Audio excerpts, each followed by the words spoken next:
পরপর ঘটে গেছে বেশ কয়েকটা মৃত্যু। তবে এই মৃতদেহগুলোর পাশে একটা জিনিস কমন, যেটা হলো একটা মিল্কশেকের বোতল। এর পেছনে কি রয়েছে কোনো গভীর ষড়যন্ত্র? কাহিনী যত এগোবে বেরিয়ে আসবে এমন কিছু সত্যি যা আপনাকে চমকে দেবে। এই কাহিনীর শেষটা একেবারে আনএক্সপেক্টেড, তাই সময় নষ্ট না করে ঝটপট কাহিনীর দিকে যাওয়া যাক। তার আগে বলে রাখি, তোমরা দেখছো অনলি সিরিজ, আর আমি তোমাদের সাথে প্রিয়াঙ্কা। যারা চ্যানেলে নতুন আছো অবশ্যই করে সাবস্ক্রাইব করে বেল বাটন প্রেস করে দাও, আর যারা এই ধরনের ভিডিও দেখতে পছন্দ করে তোমাদের ফ্রেন্ড সার্কেলের মধ্যে শেয়ার করে দাও। আর আমার কাজ যদি ভালো লেগে থাকে অবশ্যই করে একটা লাইক করে দাও। মনে রাখবে, তোমাদের একটা লাইক আমাদের এই ধরনের ভিডিও তৈরি করতে অনেক উৎসাহী করে।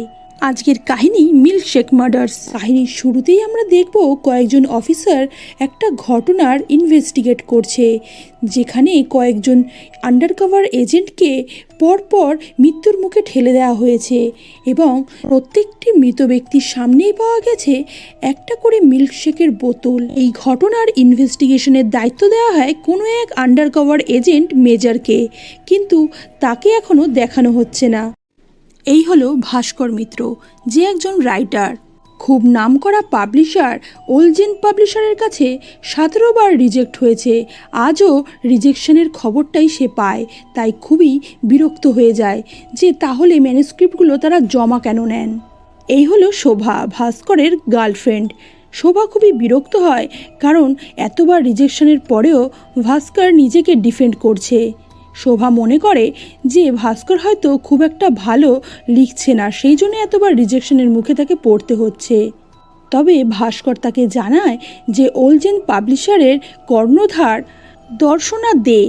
দর্শনা দের বাবা এবং ভাস্করের বাবা বিজনেস রাইভালস ছিল, তাই হয়তো দর্শনা ইচ্ছা করেই তার সাথে এটা করছে।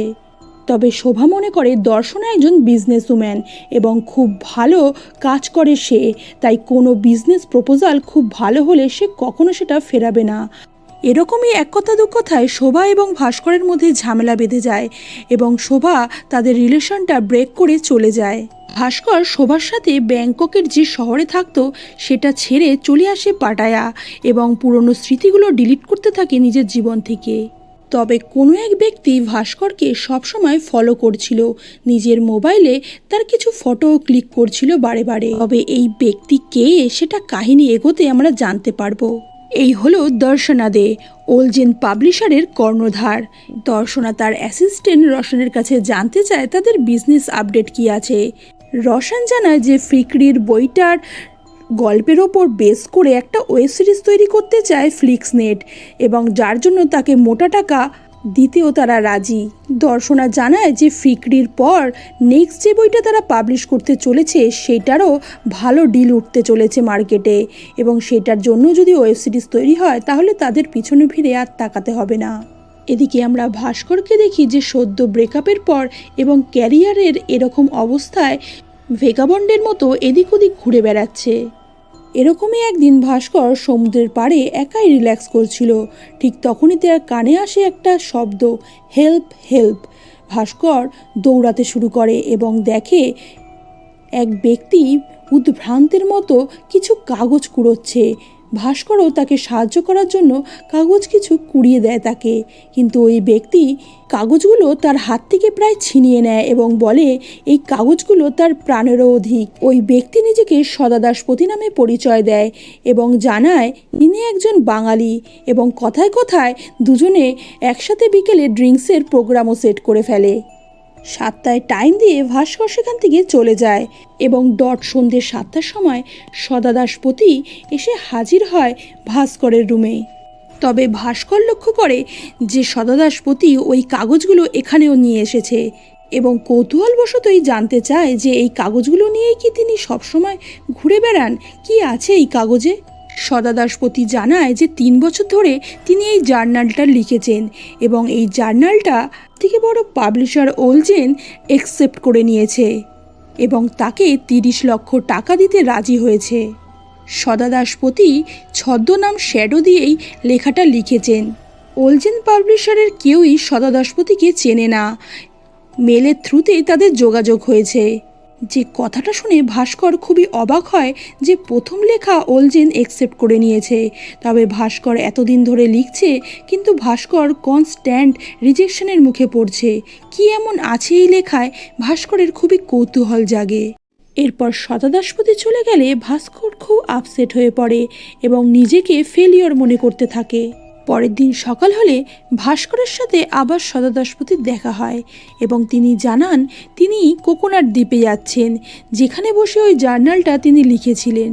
জায়গাটা খুবই শান্ত এবং ইন্সপায়ারিং। তাই ভাস্করকে জিজ্ঞাসা করে সে কি যেতে চায়।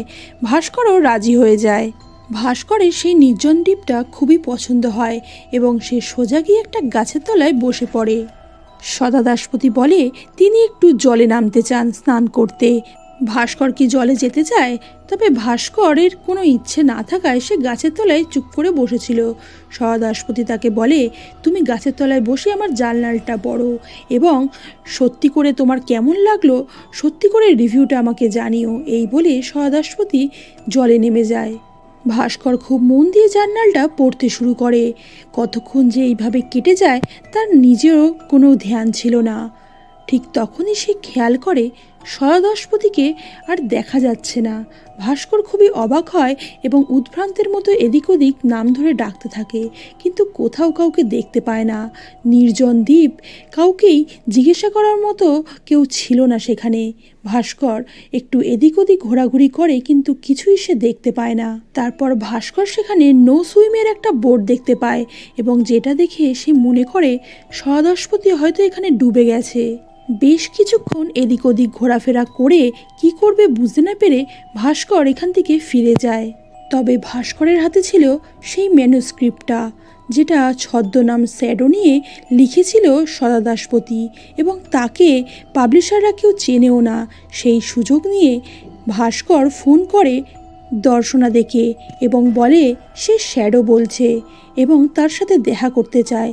যেটা শুনে দর্শনা প্রথমটা অবাক হয়, কারণ শ্যাডো বলেছিল তারা সামনাসামনি কোথাও মিট করবে না এবং যা কিছু হবে সব কিছুই সে মেলের থ্রুতে করবে। তবে ভাস্কর নিজের শ্যাডো পরিচয় দিয়ে দর্শনাকে এবার নিজের হোটেলে ডাকে। অন্যদিকে সেই আন্ডারকভার এজেন্ট মেজরকে দেখানো হয়, যে ওলজিন পাবলিশারের লাস্ট বই ফিকরির বইটা নিয়ে খুবই চিন্তিত এবং সে আরেক আন্ডারকভার এজেন্টকে ফোন করে এবং বলে যে ফিকরির বইটা সে এতটু ভালো করে পড়ে দেখে। ওই মহিলা ওই বইটা ভালো করে পড়ে দেখে অবাক হয়ে যায়, কারণ তারা যে ইনফরমেশনগুলো মিডিয়া বা আদার্স কারোর কাছে শেয়ার করেনি, পরপর কয়েকটা মৃত্যুর ঘটনা ওখানে দেয়া রয়েছে। একটা দুটো কোইন্সিডেন্স হতে পারে, কিন্তু পরপর এতগুলো মৃত্যুর ঘটনার পুঙ্খানুপুঙ্খ বর্ণনা ফিকরি কিভাবে দিল, তাই এই বিষয়টায় তদন্ত নামে মেজর। অন্যদিকে দর্শনা যায় শ্যাডোর সাথে দেখা করতে, কিন্তু সেখানে ভাস্করকে দেখে সে একটু অবাকই হয়, কারণ ভাস্করকে সে আগের থেকেই চিনত। তখন ভাস্কর বলে, আমার পরপর 17টা লেখা তোমরা রিজেক্ট করেছো, তাই এবার শ্যাডো নামের আড়ালে লেখাটা লিখলাম এবং তোমাদের পাঠিয়েছি। দেখো লেখাটা কিভাবে অ্যাকসেপ্ট হয়ে গেল। তবে দর্শনা বলে, তুমি আগে যে লেখাগুলো পাঠিয়েছিলে সেগুলো সব ওকে টাইপস, কিন্তু এখন যে লেখাটা পাঠিয়েছো সেটা দারুণ, এক কথায় অ্যামেজিং। কথায় কথায় দর্শনা তার কাছে জানতে চায় তাদের নর্থ কলকাতায় বৈকুণ্ঠ নামের বাড়িটা কি এখনো আছে। ভাস্কর জানায় ওই বাড়িতে তার বাবা প্রথম বিজনেস শুরু করেছিল, তাই ওই বাড়িটা সে কোনোদিন বিক্রি করবে না। ভাস্কর এও জানায় যে ওই বাড়ির নিচে তার কাকা একটা আইসক্রিমের ফ্যাক্টরি শুরু করেছিল, কিন্তু সেটাও কয়েক বছর চলে তারপর বন্ধ হয়ে যায়। ফ্রিজারগুলো ওখানেই পড়ে রয়েছে, কোনোটা সরানো হয়নি। ভাস্কর দর্শনাকে রিঙ্কু বলে ডাকলে দর্শনা একটু অবাক হয়, বলে অনেক দিন পরে এই নামটা শুনলাম এবং এখান থেকে আমরা জানতে পারি দর্শনা এবং ভাস্করের মধ্যে একটা রিলেশন ছিল। তবে দর্শনা জানায় ভাস্করকে যখন বোর্ডিংয়ে পাঠানো হয়েছিল দর্শনা ভাস্করকে খুঁজতে একবার গেছিল, কিন্তু তাকে পায়নি, তাই পুরনো সব স্মৃতি সে মুছে ফেলেছে। অতীতের কথা বলতে বলতে দুজনে যেন অতীতে ভেসে যায় এবং পরস্পরের খুবই কাছাকাছি চলে আসে। কিছুদিনের মধ্যেই ভাস্করের মিল্কশেক মার্ডার বুকটা পাবলিশ করে ওলজিন পাবলিশার্স এবং বইটা বেস্ট সেলারের অ্যাওয়ার্ডও পায়। তবে মেজর পুঙ্খানুপুঙ্খভাবে অরিজিন পাবলিশারের এই সেকেন্ড বুকটাও খুবই মনোযোগ সহকারে পড়ে এবং এখানেই পরপর 7টা আন্ডারকভার এজেন্টের মৃত্যুর পুঙ্খানুপুঙ্খ বর্ণনা দেওয়া হয়েছিল, যেগুলো তাদের ব্রাঞ্চের কোনো মানুষ হয়তো লিক করেছে। তাছাড়া কিছুভাবেই ভাস্কর এটা জানতে পারতো না। এদিকে আমরা দেখি খ্যাতির চূড়ায় পৌঁছে ভাস্কর লাইফটা খুবই এনজয় করছিল। ঠিক তখনই তার ডেস্কে কেউ একজন একটা চিরকুট রেখে যায়, যাতে লেখা ছিল ইউ রবড অ্যান্ড কিল্ড। যেটা দেখে ভাস্কর খুবই ঘাবড়ে যায় এবং এদিক ওদিক খুঁজতে থাকে। তখনই সেই মুখোশধারী ব্যক্তিকে দেখানো হয় যে ভাস্করের আবার ফটো ক্লিক করছিল, কিন্তু ভাস্কর তাকে চিনতে পারে না। শোভা ভাস্করকে কংগ্রাচুলেট করতে আসলে ভাস্কর তাকে অপমান করে তাড়িয়ে দেয়। চোখের জলে ফিরে যায় শোভা। ভাস্কর এবার হ্যালোসিনেট করতে শুরু করে শ্যাডোকে। শ্যাডো যেন তার সামনেই দাঁড়িয়ে আছে এবং তার সাথে কথা বলছে। ভাস্করও তার সাথে কথা বলতে শুরু করে। এদিকে আমরা দেখি ইগল নামের কেউ একজন মেজরকে মেসেজ করে বলেছে টাইম এসে গেছে মিল্কশেক মার্ডার কেসটা ওপেন করার। ভাস্কর আর দর্শনা সমুদ্র সৈকতে একটু টাইম স্পেন্ড করছিল। তখনই ভাস্কর তাকে বলে এবার আমরা বিয়েটা সেরে ফেলি। তবে দর্শনা একটু অবাক হয়ে বলে তোমার সাথে কিভাবে বিয়ে করব? আমার বিয়ে ঠিক হয়ে গেছে ফ্লিক্সনেটের কর্ণধার বিক্রমের সাথে। দর্শনা বিক্রমের একটা ফটো দেখিয়ে বলে তবে এটা পুরোটাই একটা বিজনেস ডিল। এই কথাটি শুনে ভাস্কর খুবই আপসেট হয়ে যায়। অন্যদিকে আমরা দেখি কাছে বসেই মিল্কশেক মার্ডার বুকটা পড়ছিল মেজর।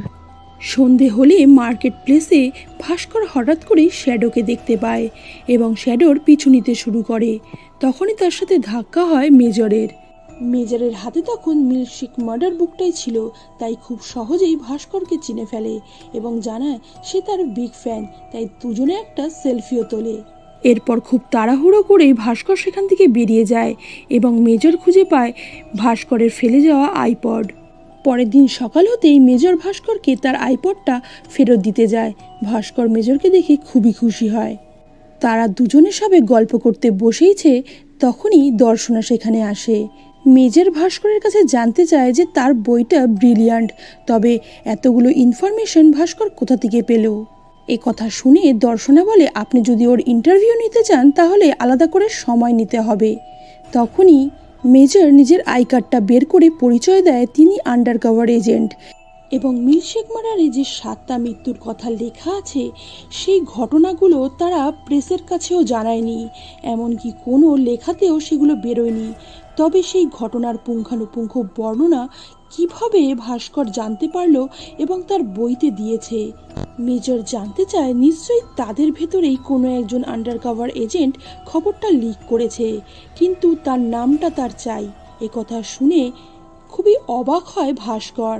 মেজর বলে একটা ঘটনা দুটো ঘটনা কোইন্সিডেন্স হতে পারে, কিন্তু পরপর 7টা ঘটনা কখনোই কোইন্সিডেন্স হতে পারে না। আর আপনি যেভাবে পুঙ্খানুপুঙ্খ বর্ণনা দিয়েছেন সেটা কখনো চোখে না দেখলে লেখা সম্ভবই নয়। ভাস্কর যেন আকাশ থেকে পড়ে, কি করবে কিছুই বুঝে উঠতে পারছিল না। তবে দর্শনা মনে করে হয়তো সত্যি করে কোনো সোর্সের কাছে খবর পেয়েই ভাস্কর এই গল্পগুলো লিখেছে। তাই সে সাথে সাথেই বলে ওঠে এরকম কোনো সোর্স থাকলে সেটা রিভিল করা ভাস্করের পক্ষে ইললিগাল। তবে অন্য কেউ যদি এই সোর্সগুলো রিভিল করে দেয় ভাস্করের কিছু করার নেই। আপনি দুদিনের মধ্যেই এই সোর্সের খবর পেয়ে যাবেন নিজের বাড়িতে বসে। এরপর মেজরের আর কিছুই বলার থাকে না, তাই সে ফিরে যায়। এরপর দর্শনা ভাস্করকে বলে দুদিনের মধ্যেই নামটা লিখে রোশনকে দিয়ে দেবে, ও পৌঁছে দেবে মেজরের কাছে। এবং ভাস্করকে বলে নেক্সট 2 মান্থের মধ্যে এই ধরনেরই আরেকটা লেখা তার চাই, তাহলে তার পাবলিশারের আর পেছন ফিরে তাকাতে হবে না এবং টাকা নিয়ে ভাস্করকে কোনো চিন্তা করতে হবে না। ভাস্কর খুবই চাপে পড়ে যায়, কি করবে কিছুই ভেবে উঠতে পারে না। এই ধরনের আরেকটা লেখা সে আবার কিভাবে জোগাড় করবে। ঠিক তখনই সে শ্যাডোকে আবার হ্যালোসিনেট করে এবং মানসিকভাবে খুবই বিধ্বস্ত হয়ে পড়ে। ভাস্করের স্যারের সঙ্গে যেই হোটেলে প্রথম দেখা হয়েছিল সেখানে গিয়ে ভাস্কর খোঁজ করে এবং জানতে পারে সদা দশপতি তাদের রেগুলার কাস্টমার আর এখন এখানেই রয়েছে। ওই মহিলা ভাস্করকে সদা দাসপতির কাছে নিয়ে গেলে ভাস্কর দেখে সে এক অন্য ব্যক্তি, যেটা দেখে ভাস্কর খুবই অবাক হয় এবং কিছুই বুঝে উঠতে পারে না যে অন্য কারোর নাম নিয়ে সেটা তার সাথে কেন দেখা করবে। এদিকে দর্শনা ভাস্করের খোঁজ করতে থাকে এবং তাকে ফোন করে। ভাস্কর জানায় সে খুব তাড়াতাড়ি ফিরবে। পরের দিন মেজর ভাস্করকে ফোন করে এবং সেই নামটা আবার জানতে চায়, তবে ভাস্কর তাকে পরিষ্কার জানিয়ে দেয় তার যা ক্ষতি হওয়ার হোক, কিন্তু সেই নামটা মেজরকে সে কিছুতেই বলবে না। আসলে ভাস্করের এমন কোনো নাম তো জানাই নেই, সে কিভাবে তাকে বলবে কিছুই বুঝে উঠতে পারছিল না। এরপর ভাস্কর সোজা চলে যায় সেই কোকোনাট দ্বীপে, তবে সেখানেও বিশেষ কিছু তার চোখে পড়ে না। তবে একটা জিনিস সে দেখে খুবই অবাক হয়, যেটা হলো সেখানে সেদিন ডেঞ্জারের একটা বোট ছিল, কিন্তু আজ সে সেই বোটটা আর দেখতে পায় না। কিছুটা উদ্ভ্রান্তের মতোই ভাস্কর ফিরে আসে। দর্শনা তাকে দেখে খুবই হ্যাপি হয়ে যায় এবং বলে দর্শনার পাবলিকেশন থেকে যে দুটো বই পরপর প্রকাশিত হলো, মিল্কশেক আর ফিকরির বই, দুটো থেকেই ফ্লিক্সনেটে ওয়েব সিরিজ তৈরি হবে, তাই জন্য তাদের অনেক টাকা অফার করেছে। ভাস্কর এতটা খুশির খবর পেয়েও আনন্দ করতে পারছে না। সে দর্শনাকে বলে আজ তোমাকে আমার একটা সত্যি কথা বলার আছে। ঠিক তখনই সেখানে মেজর চলে আসে। মেজর ভাস্করকে একটা ভিডিও দেখায়, যে ভিডিওটা ছিল ভাস্করের নর্থ কলকাতার বাড়ির, যার নাম বৈকুণ্ঠ। বৈকুণ্ঠর নিচে যে আইসক্রিম কারখানা ছিল তার মধ্যে কয়েকটা ফ্রিজার ছিল এবং তার মধ্যেই পাওয়া যায় মিল্কশেক মার্ডারে উল্লিখিত শেষ মৃতদেহটি। এবং সেখানে একটা টাইপরাইটারও পাওয়া যায়, যার লেখার সাথে মিল্কশেক মার্ডারের ম্যানুস্ক্রিপ্টের সাথে ম্যাচ হয়ে যাচ্ছে কালিটা। ভিডিওটা দেখে দর্শনা খুবই অবাক হয় আর বলে এটা তোমাদের সেই পুরনো নর্থ কলকাতার বাড়িটা তো। ভাস্কর খুবই অবাক হয়, কি করবে কিছুই বুঝে উঠতে পারে না। তবে সে কিছু একটা এক্সপ্লেন করতে যায় দর্শনাকে, তবে দর্শনা খুবই বিধ্বস্ত এবং খুবই বিরক্ত হয়, মনে করে হয়তো ভাস্করই এই সবকটা মার্ডারের সাথে যুক্ত এবং চুপচাপ তাকে অফিসারের সাথে চলে যেতে বলে। মেজর ভাস্করকে নিয়ে যায় এবং পথে যেতে যেতে একটা নির্জন রাস্তায় গাড়িটা দাঁড় করে নিজেও নেমে যায়। ঠিক তখন ভাস্কর লক্ষ্য করে গাড়ির মধ্যে একটা ম্যাগাজিন, যেটার কাভার পেজে দর্শনার পিকচার দেখে ম্যাগাজিনটা ওপেন করতেই অবাক হয়ে যায় ভাস্কর, কারণ ম্যাগাজিনের ভিতরে যে পিকচারটা সে দেখে দর্শনার সাথে, সে অন্য কেউ নয়, সে হলো সেই শ্যাডো। ভাস্কর খুব অবাক হয়ে যায় শ্যাডোকে দেখে এবং মনে করে সেদিন যখন সে মন দিয়ে তার ম্যানুস্ক্রিপ্টটা পড়ছিল তখনই হয়তো শ্যাডো জল থেকে চুপচাপ উঠে পড়েছে।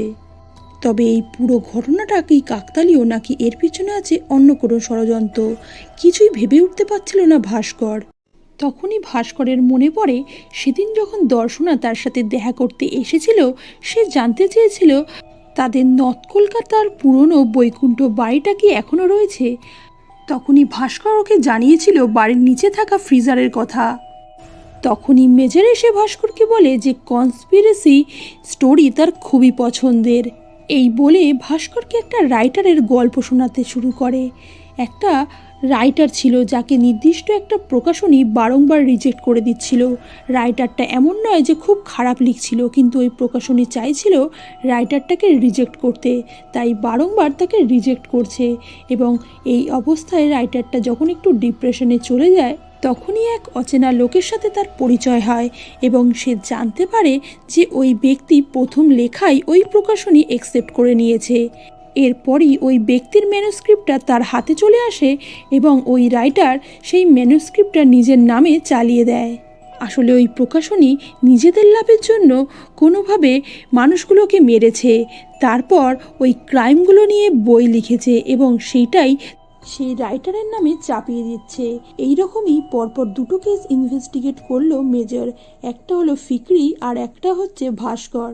তখন ভাস্কর বলে তাহলে আপনি বুঝতে পেরেছেন যে দর্শনাই এটা করিয়েছে, তাহলে তো আপনি এটাও জানেন যে আমি নির্দোষ, তাহলে ওদের বিরুদ্ধে কি স্টেপ নেওয়া উচিত সেটা বলুন।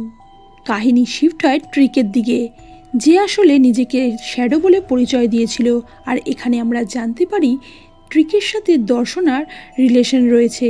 ট্রিকি ওই মৃত্যুগুলো ঘটিয়েছে এবং বই লিখেছে আর ফাঁসি দিয়েছে নির্দোষ রাইটার ফিকরি এবং ভাস্করকে। দর্শনা তার পিয়ারকে দিয়ে ওই ঘটনাগুলো সত্যি বলে রটিয়ে দেওয়ার পর ফ্লিক্সনেট থেকে তাদের অফার আসে 100 বিলিয়নের। ওই স্টোরিগুলো নিয়ে ফ্লিক্সনেট ওয়েব সিরিজ তৈরি করতে চায়। আর এখানেই আমরা জানতে পারি লাস্ট মৃতদেহটা কোথায় ফেলবে বুঝে উঠতে পারছিল না ট্রিক্স। তখনই দর্শনা তাকে বুদ্ধি দেয় যে বৈকুণ্ঠ বাড়ির ফ্রিজারে ওইটা ফেলে দিতে। এদিকে আমরা রশনকে দেখি ওই মুখোশের সাথে। আসলে রশনই ভাস্করকে ফলো করত। এরপরই মেজরের মোবাইলে রশন একটা মেসেজ দেয় যাতে লেখা ছিল 4 মিলিয়ন তার ব্যাংক অ্যাকাউন্টে ফেলে দিয়েছে রশন, সুতরাং সে যেন ফিকরির মতোই ভাস্করকেও শেষ করে দেয়, তবে এটা রোড অ্যাক্সিডেন্টে করতে হবে। এরপরই ফ্ল্যাশব্যাকে একটা ঘটনা দেখানো হয়, রাইটার ফিকরিকে মেজরই মৃত্যুর মুখে ঠেলে দিয়েছে। ভাস্কর মেজরের কাছে অনুরোধ করে, মেজর তো সবটাই জানে, তাহলে ভাস্করকে মেজর ডিফেন্ড করবে তো? তখনই মেজর হাসতে শুরু করে এবং তারপরই আমরা দেখি ভাস্করের চিৎকারের আওয়াজ শোনা যায় এবং গাড়িটা নির্জন রাস্তায় একাই বেরিয়ে যাচ্ছিল। অর্থাৎ মেজর ভাস্করের রোড অ্যাক্সিডেন্ট করে বেরিয়ে যায়। এদিকে দর্শনা আর ট্রিক্স টাকা পাওয়ার আনন্দে সেলিব্রেট করে। আর এখানেই আজকের কাহিনী শেষ হয়। ভিডিওটা কেমন লাগলো কমেন্ট করে জানিয়ে দিতে ভুলো না। আর যদি ভিডিওটা তোমাদের ভালো লাগে লাইক অ্যান্ড শেয়ার করে দিও। চ্যানেলে নতুন হলে অবশ্যই সাবস্ক্রাইব করে বেল বাটন প্রেস করে দাও। এই ভিডিওটা তোমাদের মধ্যে একজনের রিকোয়েস্টেড ভিডিও ছিল। তোমাদের যদি এরকম কোনো রিকোয়েস্ট থেকে থাকে অবশ্যই কমেন্টে জানিয়ে দাও। দেখা হচ্ছে নেক্সট ভিডিওতে, ততক্ষণের জন্য খুব ভালো থেকো, সুস্থ থেকো।